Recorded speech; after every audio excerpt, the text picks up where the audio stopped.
Good day mga ka-idol, update tayo sa PBA na mainit-init pa ang ating mga balita. Darating na nga ngayong linggo ang import ng San Miguel Verme noong nakaraan Commissioner's Cup na si Benny Boatwright. Matatandaan, nakuha nga ng kampyonato ang SMB dahil kay Benny Boatwright. Dahil sa kanya, magandang ipinakita at simula noon ay interesado na nga ang national team na kunin ito bilang naturalized player. Kaya naman magbabalik bansa ito para iproseso na ang kanyang pagiging naturalized player ng Gilas Pilipinas.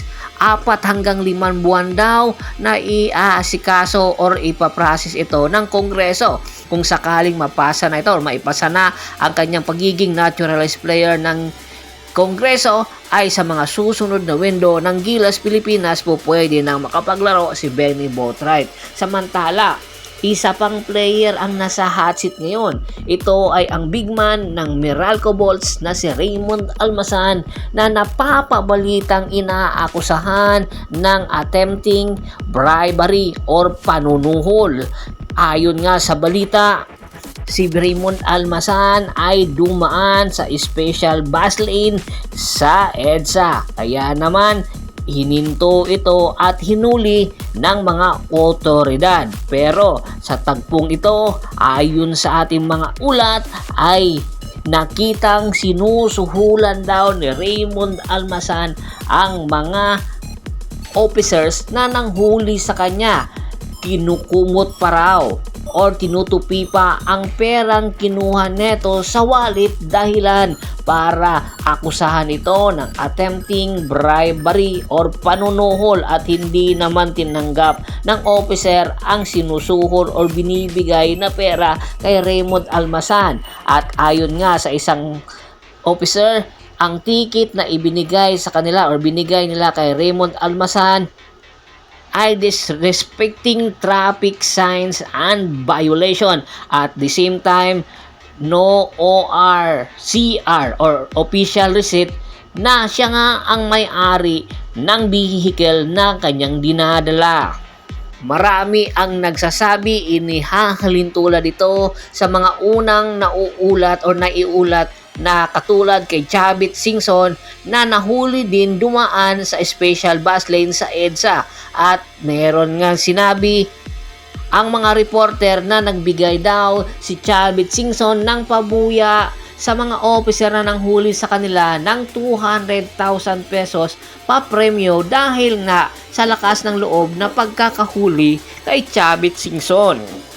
Samantala, isa pang big news, ang PBA Commissioner's Office at si Commissioner Willie Marcial ay naglabas ng memorandum or notice sa lahat ng kupunan sa PBA. At nakalapaloob dito na ang player na si David Morel at ang Barangay Ginebra San Miguel ay interesado itong mapapirma sa Barangay Ginebra San Miguel.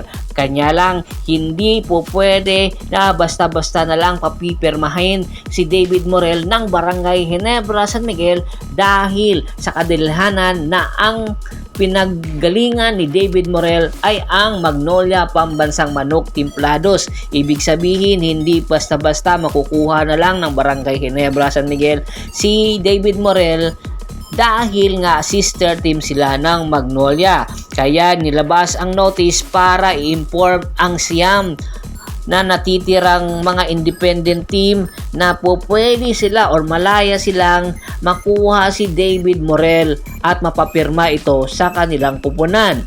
Pero pagdating ng April 23 ang deadline, kung hindi makakapagpirma si David Morel, isa sa mga kupunan na gusto siyang kunin hanggang alas 5 ng hapon ng April 23 ay po pwede na nilang papirmahin ng Barangay Ginebra si David Morel.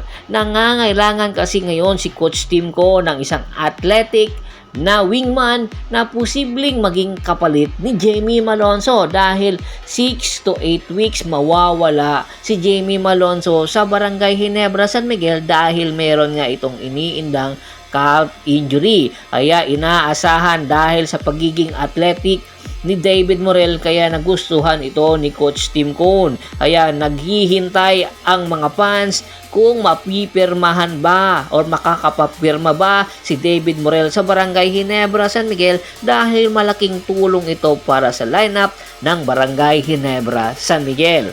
Kung hindi man, sino ang posibleng kupunan na po pwedeng kumuha kay David Morel? Bago pa man natin tapusin ang ating kwentuhan, shoutout muna tayo sa ating mga solid na followers na laging sumusuporta sa atin. Kay Kagawad Katsakino Dukusin ng Hagonoy, Bulacan, Ricky Lanza ng Ricky Rider TV ng Tansa, Cavite, Julius Roche, Ronald Bersobidad, Anthony Laquialon at sa Laquialon family, at kay Miss Jenny B. Torregosa ng Batu, Leyte. Marami pong salamat sa walang sawa niyong pagsuporta. Pakibisita na rin po ng Facebook fanpage ko. Paki-like, paki-follow, paki-share. Ganun din po sa YouTube channel ko. Hanggang sa muling kwentuhan, maraming salamat po.